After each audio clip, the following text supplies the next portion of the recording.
what does it actually take to make music? Playing a song on your guitar does not encompass the entire ecosystem of processes involved in music making. Yes, you've just performed a piece of music, but where did that piece of music come from and where is it going? You've only performed the music. The music first had to be composed, and then it has to be consumed. Innately understanding this 3-step process will greatly level up your understanding of what it takes to be a great musician. So, what is this 3-step process? We can simply lay it out in sequential order as composing, performing, and listening. Sounds obvious, doesn't it? Well, yes it is. Yet, many musicians take for granted the significance and difference of each step. So let's delve deeper. So, talking about these 3 steps, is there a hierarchy between them? Now, composing might be regarded as the most respectable and valued step in the music making process. A quick look into a history book on classical musical cultures will list who the great composers are, from Bach and Beethoven in Western classical music to Tyagaraja and Dikshita in Carnatic music. Performers in these genres are much less significant. If they are, it is because of their innovations and creative interpretations, which is arguably a form of composition in itself. That being said, little is mentioned of performers who performed even with technical brilliance solely within the conventions of music in their time, and they never attempted to develop new techniques or styles. Now then, is the act of composing more important than that of performing? Well, we can't so quickly jump to that conclusion. The value placed on composition varies from genre to genre.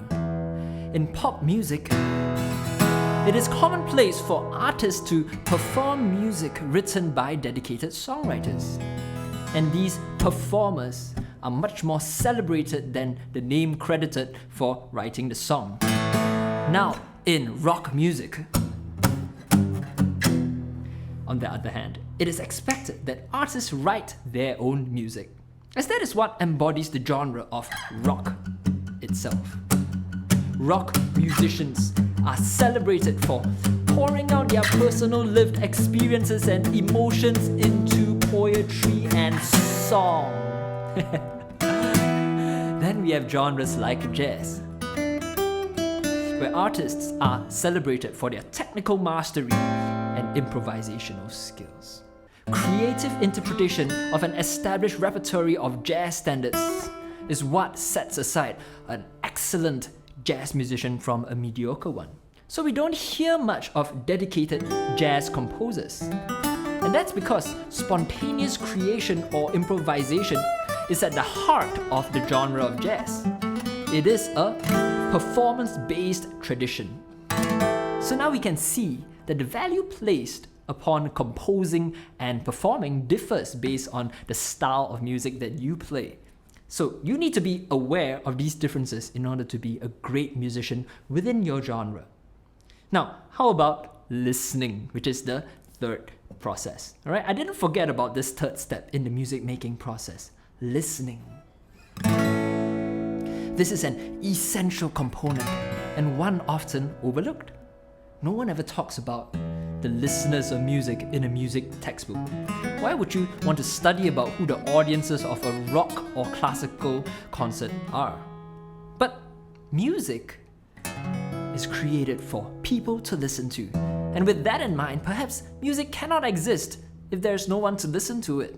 Doesn't that make listening arguably the most crucial element in music making? As a musician, you need to embrace the listening process. And I mean active listening. It's one thing to play music in the background while you shop, and another to carefully tune into every nuanced emotion articulated in a performance, to every technical and musical device used to execute specific musical phrases, and to internalize the poetic lyricism of each melodic verse. Listeners can range from casual consumers to professional music critics. And as musicians, we need to critique both our own music and those created by our fellow artists.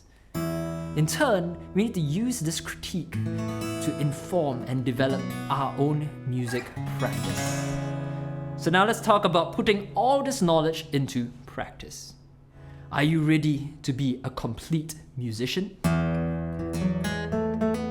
Consider the 3 core steps of composing, performing, and listening. Each and every time you create music, you need to consider these 3 core steps.